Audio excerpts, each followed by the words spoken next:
Hello বন্ধুগণ, তো আজকে আমি আবার আয়া পড়ছি একটা খাউনের ব্লগ নয়া। খাউন বলতে আজকে আবার নিমন্ত্রণ আছে। তো আমাকে শুধু নিমন্ত্রণ লাইক গায়ে থাকে, নিমন্ত্রণ না থাকলেও আমরা লোকের বাড়ি যা ইচ্ছা চলে যাই খাইতে।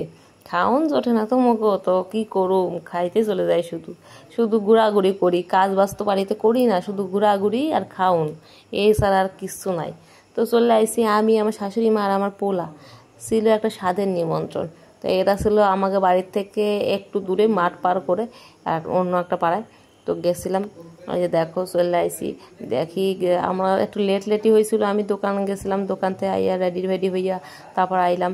আইয়া ওখানে শাড়িটা দিয়া তারপরে এই যে চলে আইসি পাশে আমার কাকা শ্বশুরের বাড়ি, সেই বাড়ি চলে আইসি। এই বাড়ি কয়েকদিন আগে স্বাদ খাইয়া গেলাম। বলো তো এত খাইলে আমি মোটা হবো না কি রোগা হবো?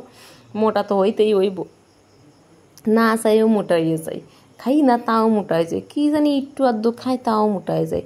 আমার কি লোকে একটু নজরও দেয় না, একটু নজর দিলে বাঁচতাম যদি একটু রোগা মোগা হতাম।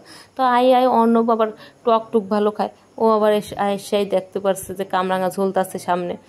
কামরাঙা আরও অনেক অনেক আগের বার দেখাইছিলাম হয়েছিল। তো কামরাঙা তো সবই কিছু বিক্রি করাই দিছে, আর কিছু পাইকা পইরা গেছে, আর এখন কিছু অল্প কিছু কামরাঙা আছে। তো ও আগে বান্দরের মতো উঠে গেল, দেখো গাছে উইঠা প্রথমে কামরাঙাগুলো পায়রা রতেছে বাড়ি লইয়া যাইবো বলে। এখন খাইতে চাইছিল, আমি কইলাম না না এখন খাইও না, তুমি এখন ভাত মাত খাইবা। এবার কামরাঙা খেলে মুখ টুক অন্যরকম হইয়া যায়, ভাত মাত টেস্ট লাগে না। তো আমি বারণ করতেছিলাম বারবার যে তোর গেঞ্জি প্যান্ট নোংরা হয়ে যাবো। তো ও ঠাম্মা বলে পারুক বললে, ঠাম্মা একটু সাপোর্ট দিতে চলে আইলো। আর কি করণ চাইবো না, ওকে পারো। আর আমি ওরা কোনোদিন কিন্তু গাছে ওঠা শেখাই নাই, ও কিন্তু গাছে উঠতে পারে এমনিতেই, কেমন যেন ওর দাদুর মতো। আমিও যদিও ছোটোবেলায় জমের গাছে উঠছি।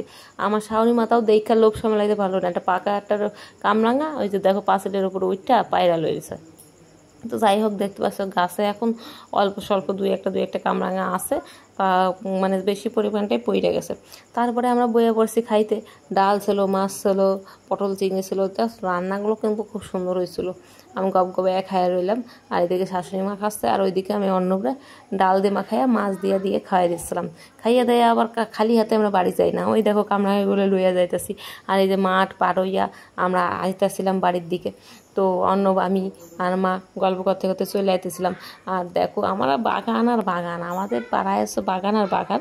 আর এই দেখো পাশে পুরা আমাকে লেবু বাগান ছিল, যারা আমার ভিডিও দেখোই তো পুরা লেবু বাগান ছিল, সেইগুলো এখন সাফ করতেছে। লেবু বাগান সাফ করে এখন কি করবে ভগবানই জানে।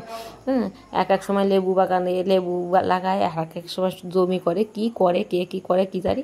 আর এইদিকে পুরো এইগুলো সব কাইটার লাইছে আগেই, আর ওইগুলো কাটতে আছে। আবার বিকালে আবার খাইতে চলে গেছিলাম বাপের বাড়ি, অ্যাকচুয়ালি একটু দরকার ছিল। তো যাই হোক, আজকের ব্লগটা কেমন লাগলো জানাইও, আর ভিডিওটা পুরো দেখার জন্য অনেক অনেক ধন্যবাদ। চলো টাটা।